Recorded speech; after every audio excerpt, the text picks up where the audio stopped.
It's really common sense. I mean, some of the research shows that, 90% of the thoughts that we think on a daily basis are the same thoughts as the day before.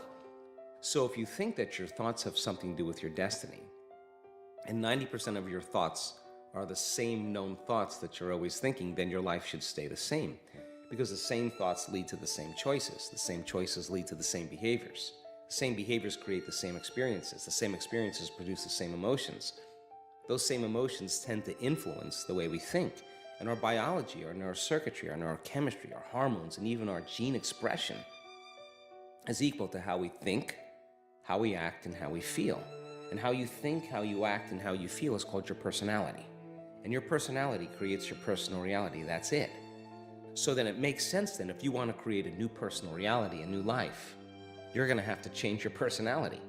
And you got to start thinking about what you've been thinking about and change it. You got to become aware of your unconscious habits and behaviors, even how you speak. Then you have to look at the emotions that you live by every single day and decide, do these emotions belong in my future? So many people try to create a new life as the same person.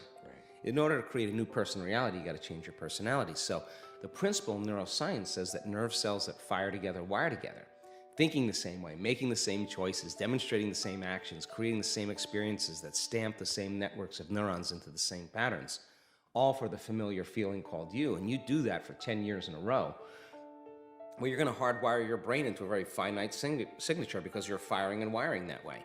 And that box in the brain, that becomes our personality, becomes our identity. And by the time we're 35 years old, for the most part, we've done something so many times that the body now knows how to do it as well as the mind, and that's a habit. So we have these unconscious programs of behaviors, automatic habits, redundant emotional reactions, hardwired beliefs, perceptions, attitudes that function just like a computer program. You press go and it runs automatically. So then when it comes time to change, thinking positively is going to do nothing because your body has been conditioned for the most part into a program in the past.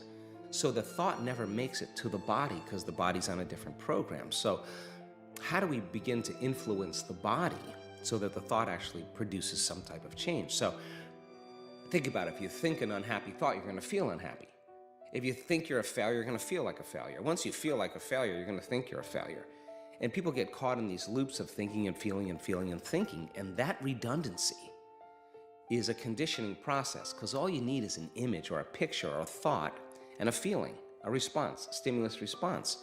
And so the people tend to condition their brain and body into the past. And so when it comes time to change, you got to leave that familiar territory.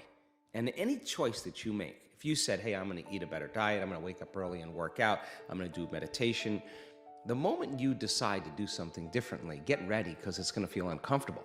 It's going to feel unfamiliar. There's going to be some uncertainty. You're not going to be able to predict the next moment. That means you've left your known biology and you're stepping into the unknown. Now, theoretically, that sounds great, but if the body has been conditioned into a familiar feeling that's in the known, the moment you take it outside the familiarity, it wants to go back to where it's comfortable. So the body starts influencing the mind, and this is where people say, why don't you start your diet tomorrow? Oh, why don't you start working out this evening? You're really never going to change. You're too tired. You have a headache. This doesn't feel right. And this is where people talk themselves out of it, because if they respond to that thought leads to the same choice, which leads to the same behavior, creates the same experience, produces the same feeling, and then they say, this feels right. No, that feels familiar. So going from one state of mind and body to another state of mind and body, you got to cross a river. And the hardest part about change is not making the same choice as you did the day before.